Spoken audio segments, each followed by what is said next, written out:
How's everyone doing on this fine Thursday night?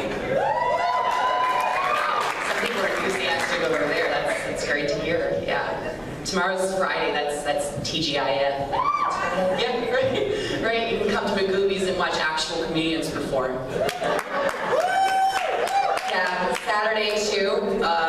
Sunday is supposed to be a day of rest, unless you're Jewish. Monday. Well, what can I say? Fuck me, it's Monday. Yeah. But, you know, that whole cycle of the weekdays and weekends, Sunday to Monday, you know, all the joy from the weekend starts to dwindle away when Monday comes along. Monday goes away, and if all of it hasn't dwindled by Monday, it sure as shit does by Tuesday. Tuesday leaves into Wednesday as if you're over the hump. Thursday, I don't even want to talk about it. Friday, you're so exhausted physically and emotionally, it's just by the time it's Saturday, you just need to rest like you're dead or something. And then Sunday comes around, you're finally rested, even though that's supposed to be the day of rest, and well, Monday's right back at it. That vicious cycle that society puts us in. It's like, we gotta break free from that, we gotta progress, but it's what keeps us submissive. I hate it when you're driving down the road, and, well, I actually love it when you're driving down the road, and you know, you're coasting at 50 miles per hour, and listening to Alanis Morissette, You Ought to Know on the radio, you know, getting your frustrations out, feeling good about your life. You know, you're on a back road, nice sunny day, one lane road, and there's a car coming on the road perpendicular to you, and you're like, oh, well, they're not gonna pull out while I'm about to head down there because, you know, they realize that I'm gonna pass them and might hit them. But they pull out anyway. And you have to stomp on your brakes, go from 50 miles per hour to 20, probably in about 2 seconds time, and then from 20 to 15, 10, 5, 4, 3, 2. Finally, you can start speeding up again. Oh, but then at 35 miles per hour, that's as fast as they end up going. It's a 40 mile per hour speed limit, let me make sure you know that.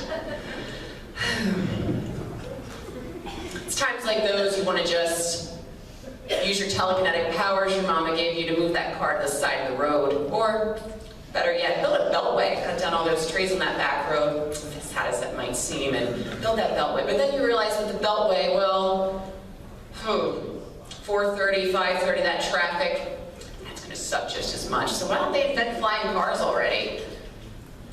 Like that's ever gonna happen.